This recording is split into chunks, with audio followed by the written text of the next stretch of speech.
Mr. Bautista is here. Mr. Ascar is present in the courtroom. Is Mr. Jayne there available? Actually, to jump over to Judge Jim. No, Never mind. He's back. I'm available. Yeah, see through there. All right, thank you. And Mr. Nish is here as well. I didn't see you there. This is 3 cases. We're calling 24-14-0-1620, 25-14-0-2923, and 25-14-0-4476. I see that we have a court reporter here, at least for the capital case. Can I just confirm, Ms. Harmon, that you are there and that you're transcribing? Or recording, however you're working there. You guys need to monitor and go back here again. Sorry, Ms. Harmon, I couldn't hear you. You are there?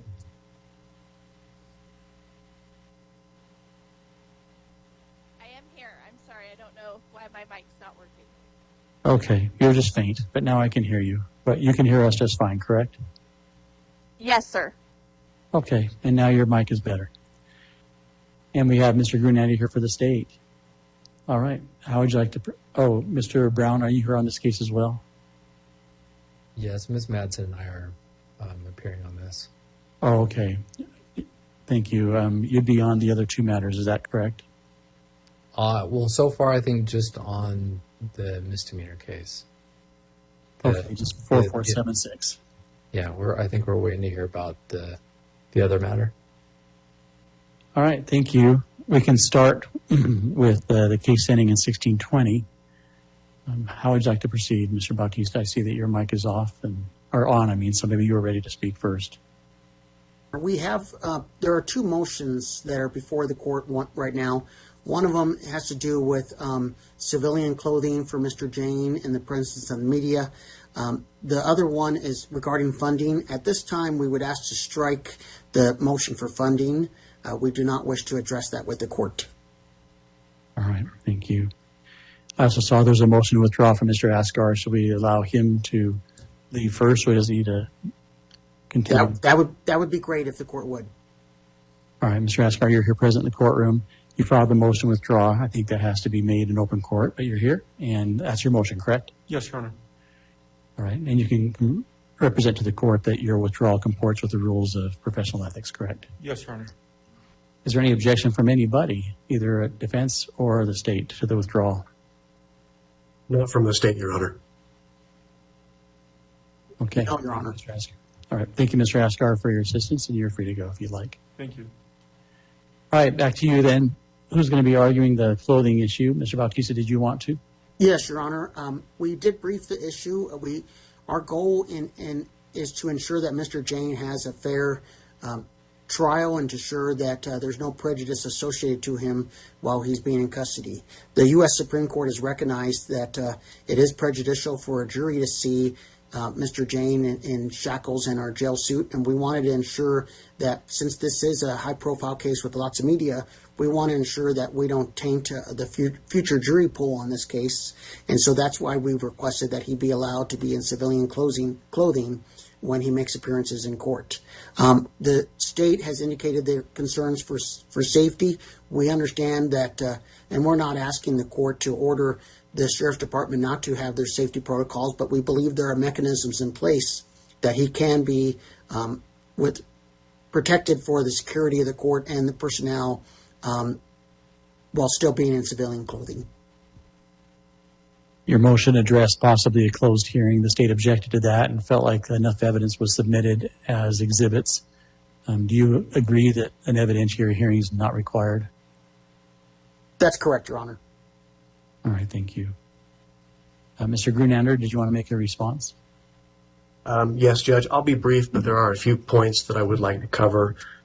First off, Mr. Bautista does recognize that the rights, I think, that they're looking for apply to juries, Judge. The right to be free from visible restraints and to appear in civilian clothing only appear at a jury trial, apply at a jury trial. The Supreme Court cases referred to by the defense involve jury trials and sentencings before a jury. I'm not aware of any Utah case law rules or statute that support the defendant's arguments.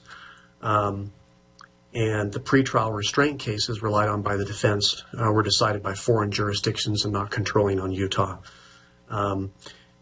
The court security is a joint obligation of both the court and law enforcement.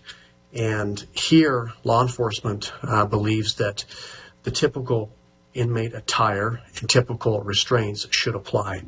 We submitted an affidavit from Chris Palmer, the Utah's court security director, who supports the sheriff's office's determination on what level of restraint they believe is appropriate.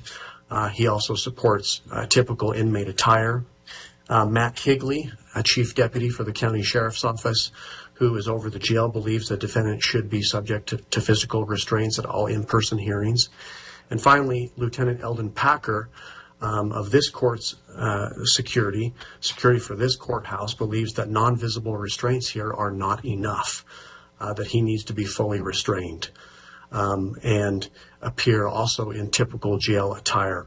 And that's based upon Lieutenant Packer's risk assessment, as he speaks to in his affidavit. Without getting into specifics with respect to the defendant's conduct at the jail, suffice it to say, I think he is a real risk. Law enforcement is very concerned about his conduct and behavior. My final point is this, Judge, and it's a rhetorical question, but my final point is, does anyone really believe, honestly and reasonably believe, that a juror is going to vote in favor of guilt because he or she previously viewed a photograph or a recording of the defendant in jail clothes and shackles, and not because of the evidence presented in court? I understand the argument. I understand the risk, I suppose, of prejudice, but it's a big leap to think that he's going to be found guilty because of that. My faith in the system, my faith in jurors is greater than that. And it hasn't been my experience. My experience is that jurors take their role very seriously. So I think that any potential prejudice can be mitigated through jury selection. Again, Utah law does not support the defense's arguments, and law enforcement overwhelmingly wants to see him fully restrained as appropriate and in jail attire. And I'll submit it with that, Judge. All right, thank you. Mr. Bautista, any reply? Your Honor, this is a capital case. The state of Utah County has elected to seek death at an early stage in this case, even before the preliminary hearing. This is a case that will be scrutinized for many years to come if an unfavorable verdict comes Mr. Jayne's way. With that in mind, because of the nature of the offense and the high publicity it has gotten and will continue to get, we do believe that when we voir dire the potential jury, we will be asking them, and if any of them have indicated that they've seen photos with him in jail attire, we would be moving to strike them for cause. To ensure that we don't have a jury, or that we're able to sit a jury to prevent that in the future, it's imperative that we paint him in a picture that is appropriate. When people see people in jail and shackles, they believe that they are dangerous to themselves, and they put fear in the minds of potential jurors, and we want to assure that that doesn't happen. Utah County, as well as other counties, 3rd District Court, for example, have recognized this issue and are now dressing people in civilian clothes during all pretrial hearings on similar capital cases. Again, we're not asking for him to be unrestrained. We understand the security concerns, but clearly when he's at trial, he will be in civilian clothes, or at least we would be arguing such, and any restraint systems would be not visible to the potential jury. We're just trying to ensure a fair trial and ensure that we have a jury that is unbiased. With that in mind, we believe that there are mechanisms in place, and we want to protect his constitutional rights. Thank you. The court will take the motion under advisement and issue a written ruling, most likely within a week. And the minutes will reflect that the funding motion has been withdrawn. Thank you for your arguments on that. The court also did see something that's represented to be a Persifel motion, but it was, just want to address that here on the record, that in the court's view, having reviewed it, that motion is not really seeking Persifel type relief. It really goes to funding. So the court will recognize that while it's labeled as such, it's not really a personnel motion. We'll deny it. It's related to the funding motion, and allow council to work with Mr. Jayne to understand what funding is available and what has been done there. Okay. Is there anything else the court can accomplish today? None on that case, Your Honor. We do have a preliminary hearing set, and we believe we're on track for that. All right. Wanted to confirm that. And obviously you'll have a ruling from the court well in advance of that, so you'll know how to prepare, and the jail will also know how to prepare. Thank you. Okay. On the other matter, 20, was there something? Thank you, Your Honor. Okay. Thank you. On 25-14-0-29-23, this is the ag assault case. What's proposed on that? That's the third waiver today.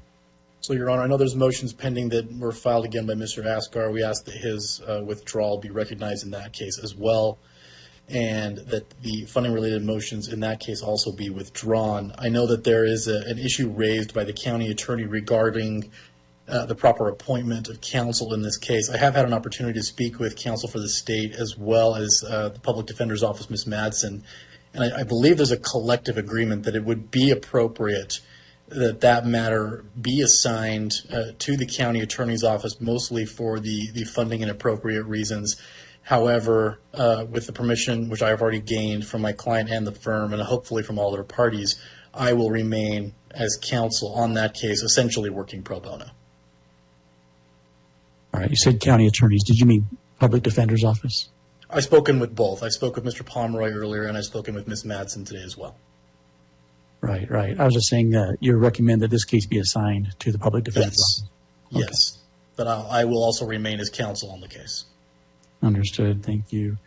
Ms. Madsen, can you speak to that? Is your office ready to take over the defense of this one? Brown speak to that.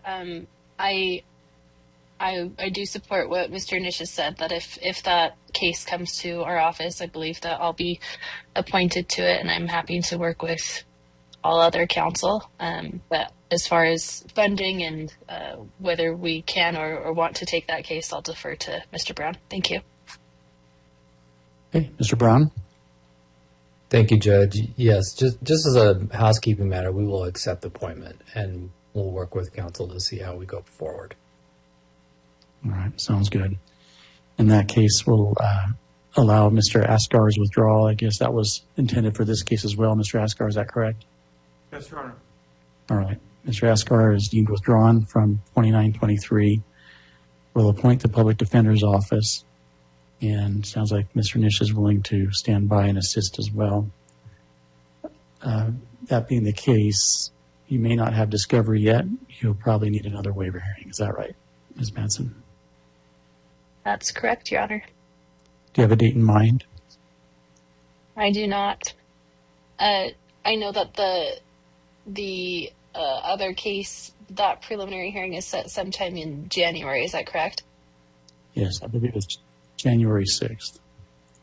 I mean, Mr. Nish has the most background on this, so Jonathan, if you have some sort of preference for timing, please let me know. Otherwise, I'll just ask for sometime in probably February.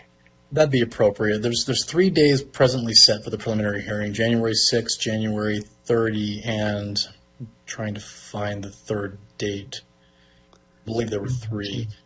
We only I have think- 2 days right now. Oh, we only have 2 days right now. That's right. I apologize. I thought there was 3.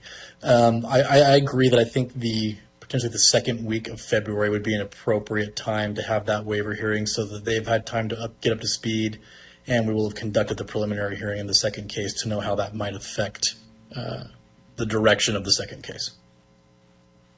Any objection from the state to going out to February? Your Honor, Mr. Pomeroy is pretty much packed the entire month of February with trials. He was hoping to come back on January 7th, to at least being able to check in and get a scheduling conference at that time to see when we can schedule the preliminary hearing. Thank you, Ms. Ness. I wasn't aware you were appearing on this case. Appreciate your making your voice heard. Thank you. Any objection to going to January 7th, even if it's no more than to set another date? That's fine with me. Yeah, I think it's fine. I don't think the issue will be ripe. We may not be able to accomplish much, but it'd be good to have a check-in, so that's fine. Okay.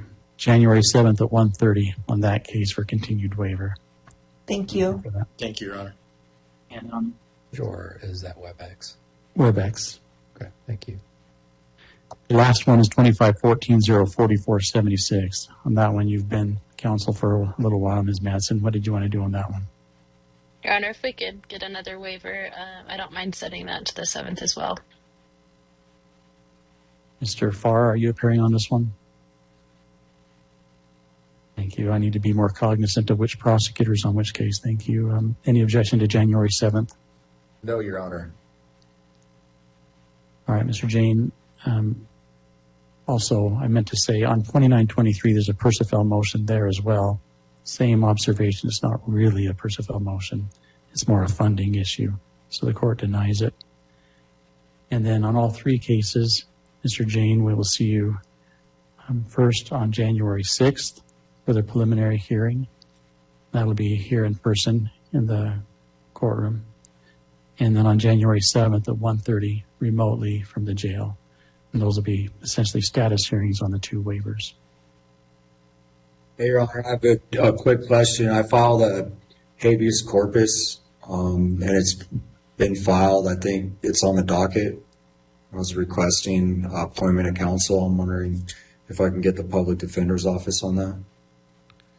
The court's been made aware of that. That's a civil case, and it's we're working through that as well. So yes, you'll be receiving notice of a response from the court here shortly on that one. Okay. All right, thank you. Yeah, thank you.